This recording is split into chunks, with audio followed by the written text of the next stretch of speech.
Which means bank की जो income होगी इस केस में वो होगी 15 रुपये। नमस्कार दोस्तों, कैसे हैं आप सब? उम्मीद करता हूँ अच्छे होंगे। मैं केशव पहावा स्वागत करता हूँ आप सभी का फिर से एक बार इस वीडियो में आपके अपने चैनल डिफरेंट सोच पर। तो दोस्तों, आपने देखा अभी इस वीडियो का थंबनेल जिस पर लिखा था कि बैंक कैसे अपनी अर्निंग्स करते हैं। यार, आज से कुछ साल पहले जब मुझे बैंक की फंक्शनिंग की और बैंक के स्ट्रक्चर की नॉलेज नहीं थी, तो मुझे भी ऐसे लगता था कि बैंक कैसे किसी के पैसे को संभाल कर उसके बावजूद उस पर ब्याज भी देता है, तो इसमें बैंक का क्या प्रॉफिट होता होगा।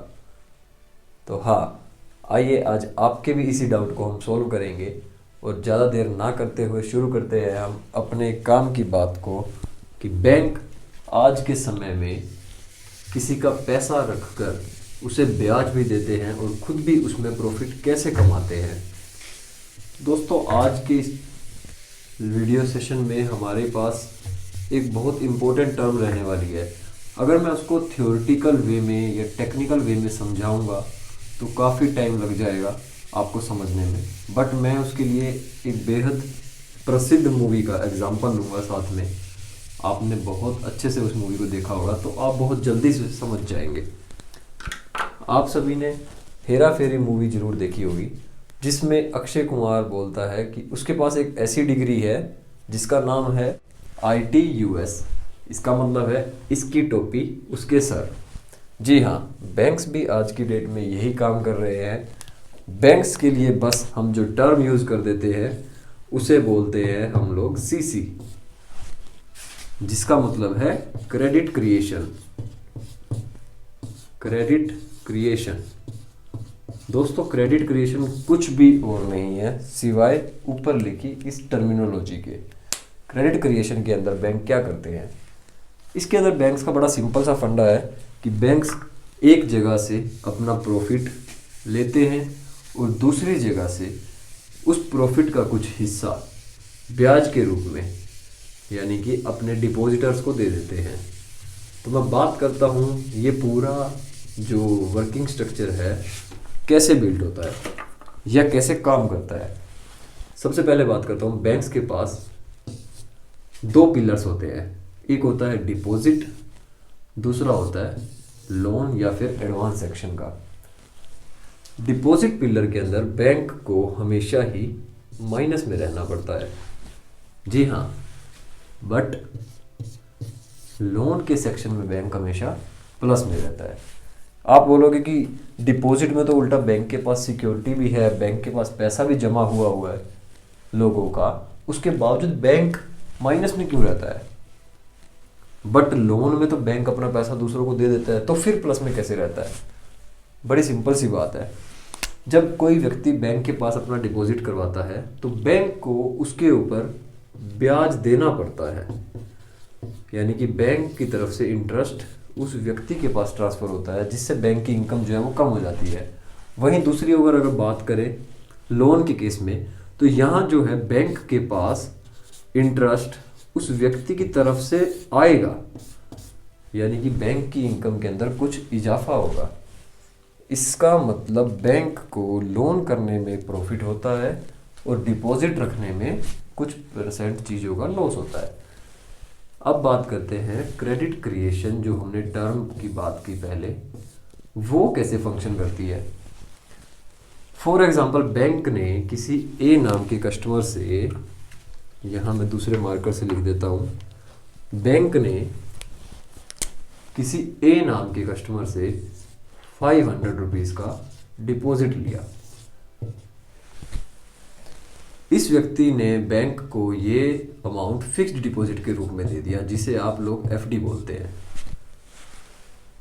इस 500 रुपये को बैंक ने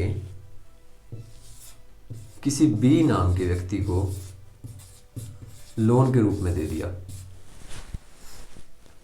A का पैसा बैंक ने B को दे दिया। A को बैंक को ब्याज तो देना ही है। A को मान लो बैंक 500 रुपये के ऊपर मान लो 5% के हिसाब से 25 रुपये ब्याज दे रहा है। ए को बैंक 25 रुपये ब्याज देता है। तो ए को बैंक ने 525 रुपये लुटाने हैं उसकी एफडी के मैच्योरिटी के टाइम पर। वहीं दूसरी ओर बी को बैंक ने जो 500 रुपये दिए हैं उस पर मान लो बैंक बी से 8% के हिसाब से इंटरेस्ट लेगा। बैंक के पास बी की तरफ से 540 रुपये आएंगे। 8% इंटरेस्ट के हिसाब से बैंक के पास बी से 540 रुपये आएंगे, विच मीन्स बैंक की जो इनकम होगी इस केस में वो होगी 15 रुपये, क्योंकि बैंक ने 525 रुपये ए को दिए हैं और 540 रुपये बी से लिए हैं। अब जो ये 15 रुपये बन गए हैं ये बैंक के लिए है। तो आप देखिए बैंक ने एक के क्रेडिट से यानी कि एक के रुपए से दूसरे का काम भी चलाया, साथ में अपनी इनकम भी कर दी। इस पूरी प्रोसीजर को हम बोलते हैं क्रेडिट क्रिएशन। आज के टाइम पर हर बैंक इसी चीज़ पर फोकस करता है।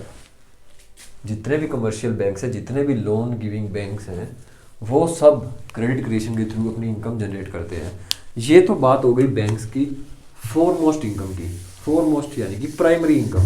बैंक का जो प्राइमरी इनकम का सोर्स है वो यही है। बैंक क्रेडिट क्रिएशन से ही अपना पैसा सबसे ज़्यादा जनरेट करते हैं।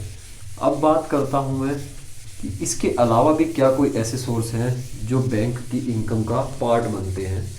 जी हाँ, वो भी हैं।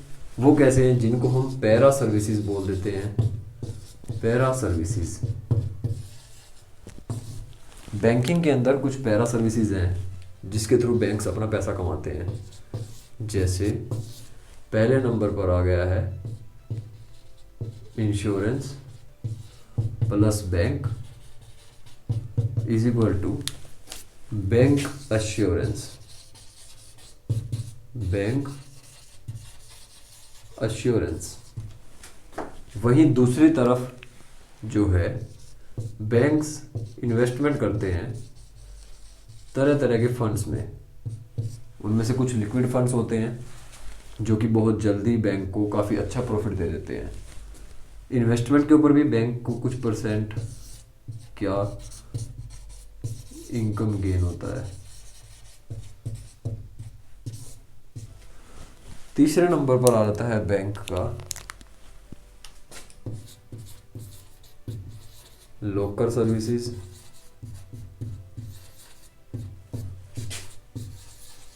फीस एंड चार्जेस, जिसे हम सर्विस चार्ज या फिर मेंटेनेंस चार्ज का नाम भी देते हैं। फीस, जैसे आप बैंक के अंदर जाकर नॉर्मली नेफ्ट या आरटीजीएस के फॉर्म में कुछ फीस होती है। अगर आपने कभी बैंक से डिमांड ड्राफ्ट बनवाया है तो भी आपको मालूम होगा, उसके लिए भी बैंक की कुछ एक पर्टिकुलर फीस होती है।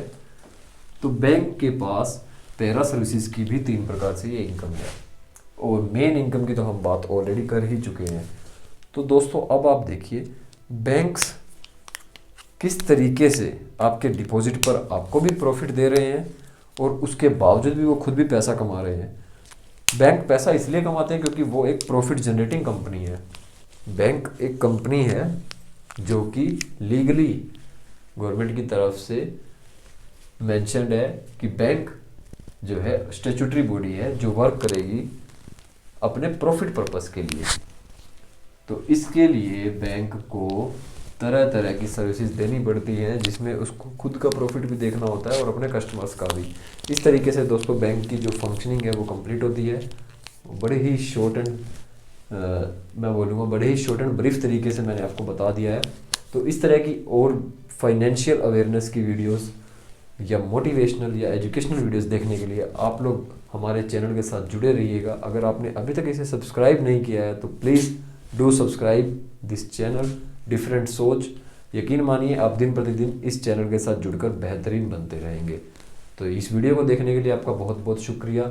मिलूंगा बहुत जल्द आपसे एक अगली वीडियो में। तब तक के लिए अपना ध्यान रखिएगा। धन्यवाद।